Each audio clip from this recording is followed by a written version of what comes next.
how great the robe of liberation, a formless field of merit, wrapping ourselves in Buddha's teaching, we free all living beings. And though I thus liberate countless beings, not a single being is liberated.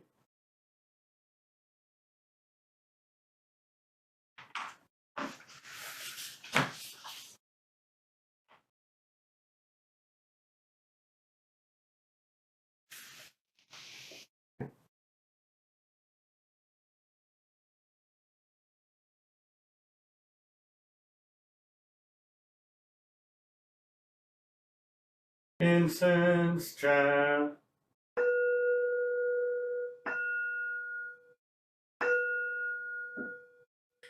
Precepts incense, liberation of views incense, cloud of lighted incense pouring into the Dharma realms, offering to the highest teachers of the 10 directions, I respectfully bow to the altar of the incense cloud.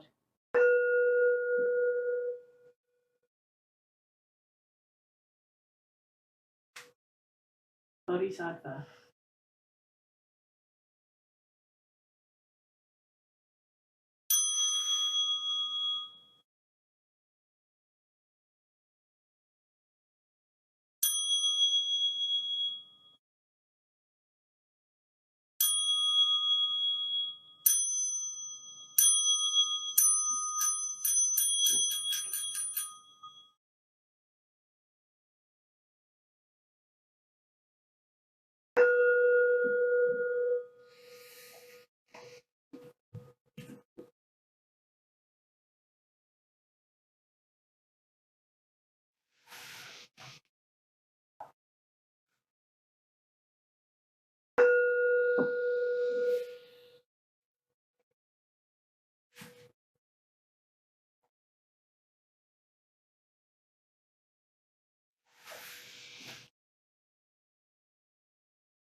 Chant of compassion. We surround all forms of life with infinite love and compassion. Especially do we send out compassionate thoughts to those in suffering and sorrow, to those in doubt and ignorance, to all who are striving to attain truth, and to those whose feet stand close to the great change called death. We send forth all wisdom, mercy, and love.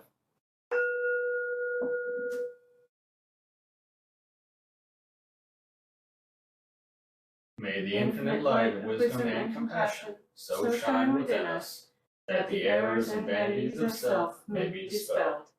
So shall we understand the changing nature of existence and awaken into spiritual peace.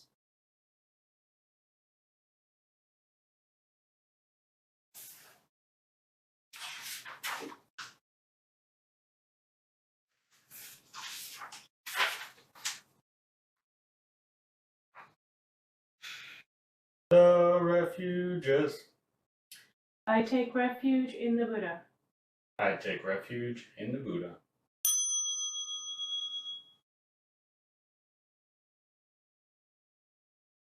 I take refuge in the Dharma.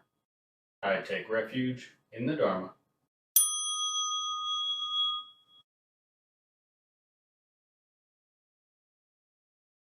I take refuge in the Sangha. I take refuge in the Sangha.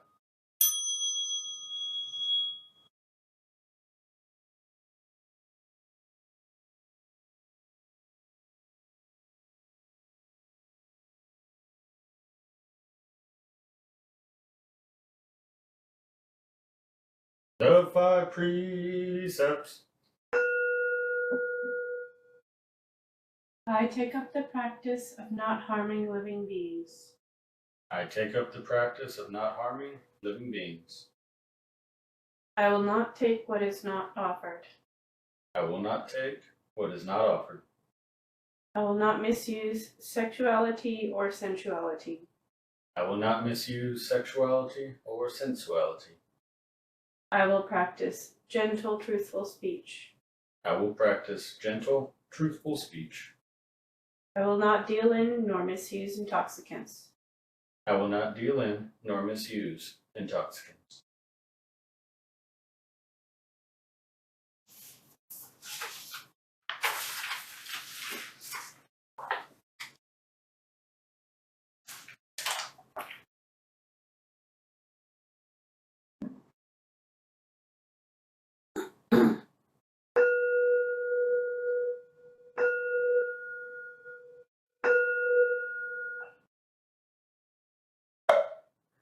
The Buddha Sarangamagata.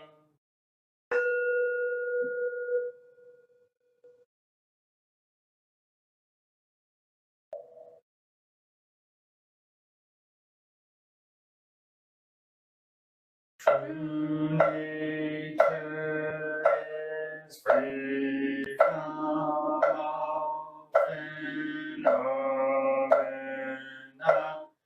which are illusions by causes created.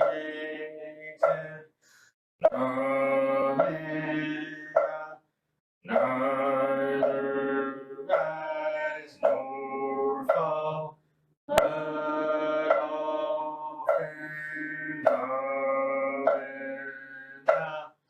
are flowers in the sky. The unreal reveals the real, but both are but illusions, since there is nothing real or unreal. How can there be a subject and an object?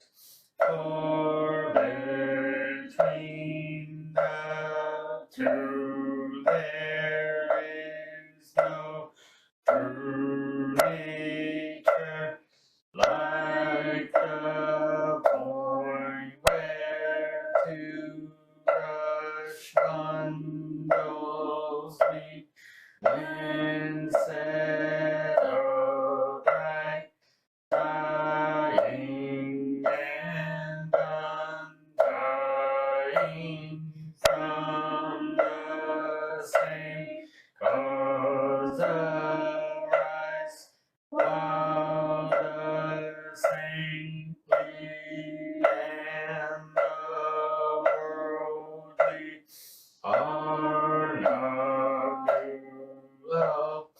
Consider underlying nature at the point of meeting, where both is and is not, cannot be.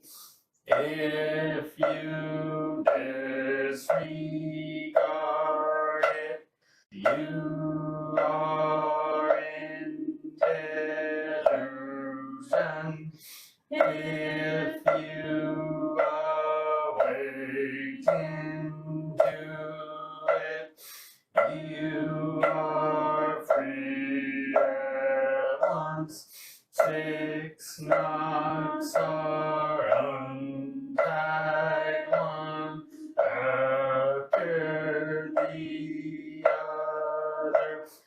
When 6 are undone,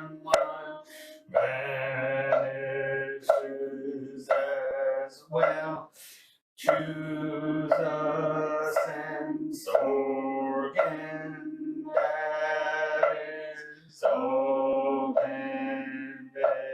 penetrating to enter the holy stream and attain Bodhi. Old habits flow like torrents in a liar, subtle consciousness, since the real yet unreal can create confusion. I have refrained from revealing it to you. If mind be set on searching for the mind that which at heart is not illusion, becomes illusory. If you stop all grasping, then there is nothing real. If what is not illusion ceases to arise, where can illusion be? This is the profound lotus Dharma, the precious Bodhi of the royal gem, the samadhi of seeing all things as illusion, which in a finger snap leads to the state beyond all study. The unsurpassed doctrine was followed by all Bhagavats in all directions on the one path that to Nirvana leads.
It's nice to be back to the on schedule, on regular schedule. Last week that I was sick with some kind of flu, so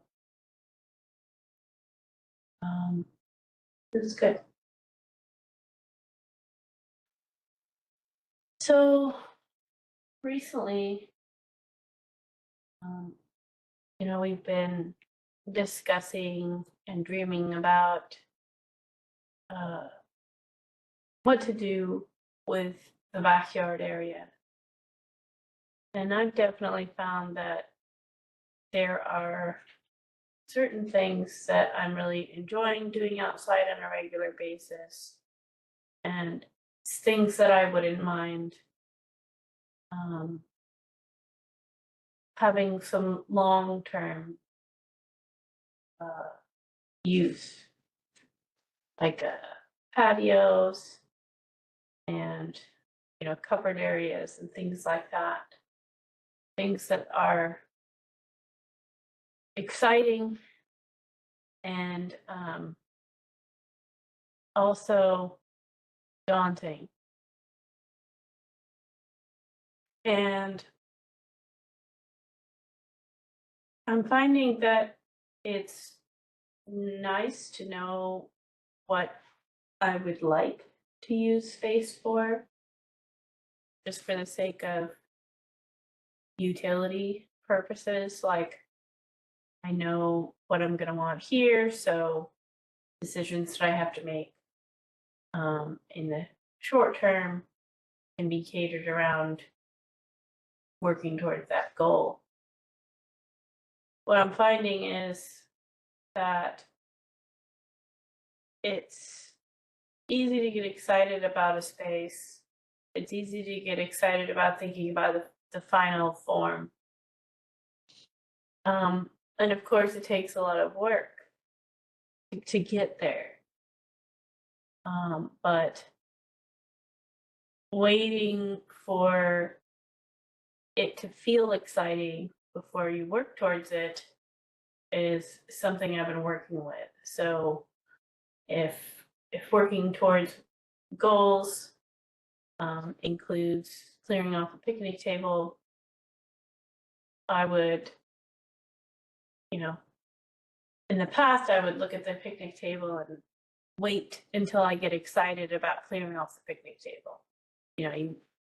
The normal Western secular non-Buddhist practice way is to have that feeling of motivation first, or look for that feeling of motivation. Things like people getting amped up, listening. It's kind of like the same thing as like listening to music in order to feel motivated to work out. And I'm discovering that kind of pattern creates almost a dependency, because you get to the point where you have to feel excited about it, or you think something is wrong.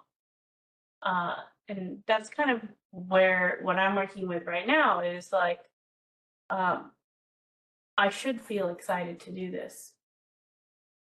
And I don't, but I'm still going to do it anyway. That's the final, goal, is to just be able to do things without needing to have a feeling associated with it in order to do it. We shouldn't need to get excited about things in order to get motivation to do things that we need to do, or do things that we might, even want to do, because the practice is to just do it. So there shouldn't be this waiting for a feeling. And I'm definitely finding that it is odd. It is odd not to have that feeling of, I'm excited to get this done before I do it. And it's kind of a rewiring of what is motivating. What do I want to do? It's redirecting it away from needing to be intoxicated by the task in order to get it done, to just doing it. And it, at first it's very odd, because I felt that I needed to be excited. I needed to be a certain way, feel a certain way about it. And, we we've all probably had an experience like that where, you know, it just feels off. It feels foreign. And, to be maybe doing stuff outside and you really still enjoy doing stuff outside, but yeah, you don't have that, wow, this is so exciting. If I just, push through, I can get this done, and it would be so nice to have the picnic table cleared one step closer. Not having that, it's kind of like going from, a really loud auditorium to a quiet bedroom. It kind of feels like your ears are ringing because there should be more sound than there is. And so what I'm finding is I'm not waiting anymore. Don't wait to do things. Don't wait for there to be a feeling. Don't wait for there to be a desire to do things. And it's much simpler, and it cuts out a lot of that internal chatter. A lot of the thoughts, and just working steadily towards that, being able to have quiet mind, even when you do things that are exciting, is a really healthy way to do it. And I'm finding that whether or not it gets done, whether or not I'm able to accomplish something or get to the goal, doesn't matter anymore. Because, well, that's, the heading or the direction I'm going. It's not the origin of the arising of my well-being anymore. And that can really be applied to everything we do. The smallest choices that we make are often driven by the same mechanism of needing to feel something first, needing to have a desire in order to start, needing, feeding into that satisfaction loop of I see something I might want to do, I get excited about doing it, I do it, and I'm satisfied. And then you just keep going on that loop. And then 9 times out of 10, you encounter something in that loop that might disrupt, your ability to get satisfaction. And that's where our self-inflicted suffering works in. So just bypassing all of that and really just clearing off the picnic table, not waiting for a drive, a motivation. There is a place for motivation. Of course, the practice is not to deny feelings, but it's just going about our lives in a skillful way so that we can be resilient. So that concludes my Dharma talk for today.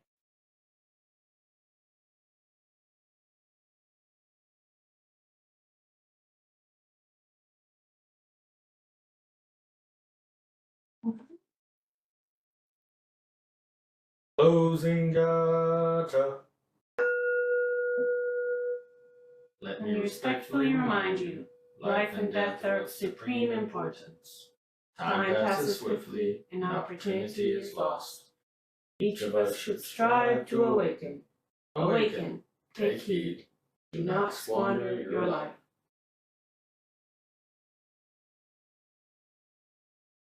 Offering of merit. May the merit of this penetrate into each thing in all places, so that we and every sentient being together can realize the Buddha's way.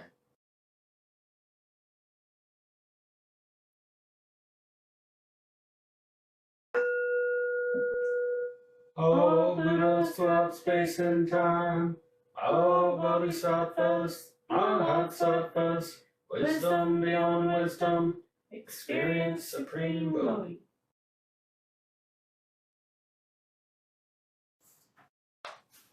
Alright. That concludes the service for this week, so I'll see you next time. Thank you for joining.